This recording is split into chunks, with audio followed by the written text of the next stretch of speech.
Super match game. Do you know there used to be a fella in the booth, did that? Don't ruin the magic. And I used to open the door and say, "You all right in there?"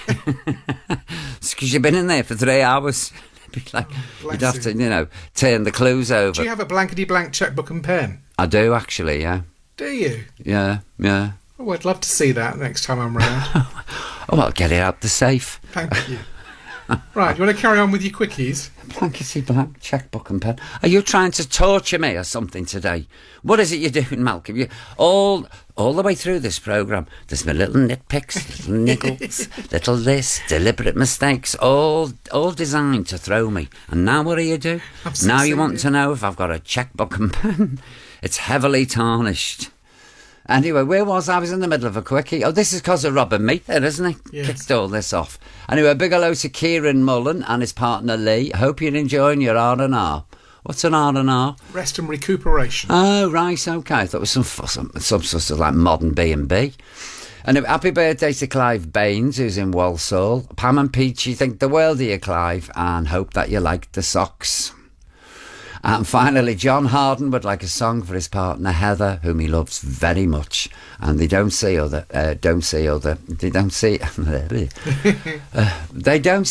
other a lot because you've left vital words out. You've done it again, haven't you? I have not. Really? The listeners are like thinking, oh, poor lad. Lad? I don't think anyone's thinking that. Shush up, I'm enjoying this. A poor old man. Yeah, go on. I'll tell you what, Malcolm, if a brick comes through your window tonight, don't be surprised. Anyway, John Harden, he doesn't see his partner Heather, who he loves very much. He doesn't see her much because they are 300 miles apart. But apparently Team Pog makes the journey from Scotland to Cambridgeshire all the more bearable. Ah, that's true love, yeah. 300 miles as they travel, yeah. But you know the reason that you love each other so much is because you don't see that much of each other.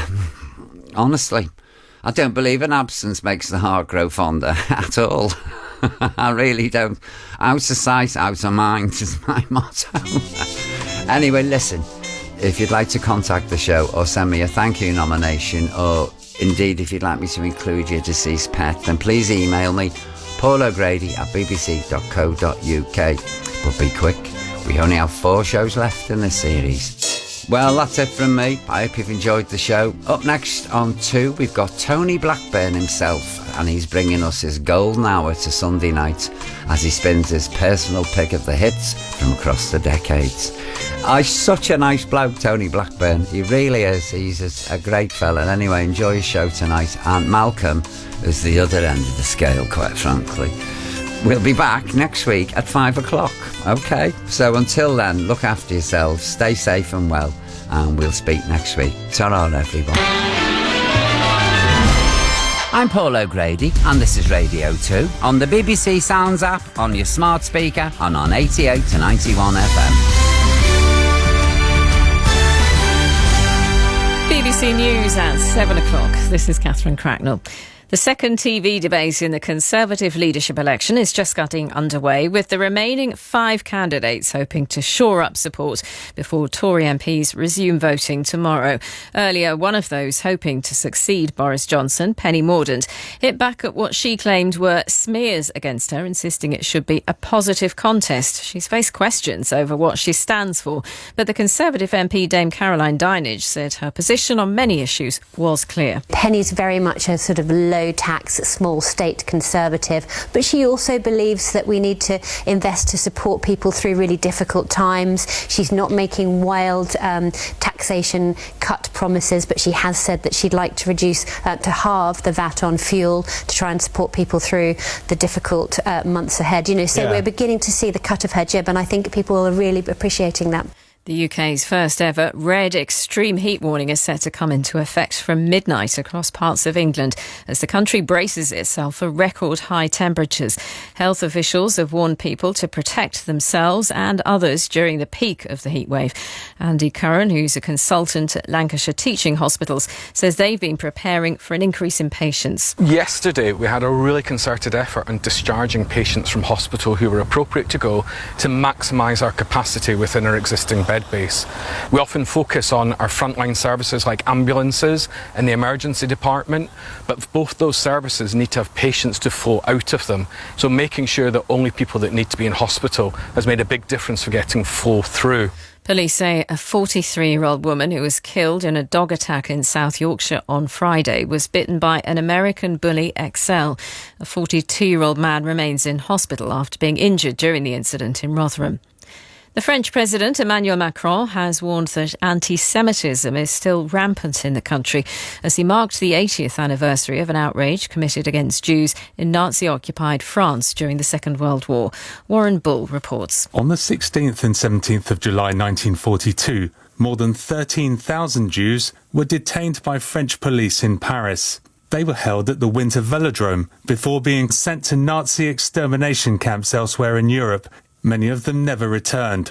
80 years later, Emmanuel Macron inaugurated a memorial at a former station near Paris that was used for many of the deportations. He warned that anti-Semitism was still a sometimes insidious force in France. In the past few minutes, the Australian golfer Cameron Smith has won the Open at St Andrews. The world number 6 produced one of the greatest final rounds in major championship history to card a bogey-free 64 and finish at 20 under. The American Cameron Young finished one shot behind, while Northern Ireland's Rory McIlroy was third at 18 under. And the weather warm, dry and clear overnight, although northern Scotland and western parts of Northern Ireland will be cloudy with a few showers. And that's the BBC News at 7:03. BBC Radio 2. Now for a final update on the travel situation, here's Orna. Catherine, thank you. The A90 is still closed in Aberdeenshire. It's northbound near the Goval Junction. That's the A90 at Dice, through to the A92 at the Black Dog Junction, which is nearer the coast. County Durham, the A66 and the westbound side. That lorry is still there, but the traffic's coping well. It's between the A67 at Durham and North Staymore. And Lancashire's M55. The queue's still there on the eastbound side, 3 to 2, Kirkham to Fulwood. That's slow through the roadworks. And the M6 southbound, Junction 32 at the Broughton Interchange, where it joins the M55. There's a queue down towards 31A at Longridge. An accident is taking up one lane. The M1 and northbound, the police are dealing with an incident. It's between the M62, so Junction 42, and Rothwell at Junction 44. Nothing getting through, all traffic being held. No access from the M62 to the M1 North either. And then Northampton, the A45 is closed westbound, and that's heading towards the M1 at Junction 15 at Northampton. That's the weekend work until tomorrow morning. Suffolk, the A14 still closed at Newmarket at Junction 37 with queues backing up after 2 motorhomes collided. And the M25, the anti-clockwise side, still completely closed. 4 Orpington to 3 at the M20 with those long delays backing up to the M26, which is at Junction 5 near Sevenoaks. There'll be more travel in the morning. Thank you very much. Now, Tony Blackburn's Golden Hour.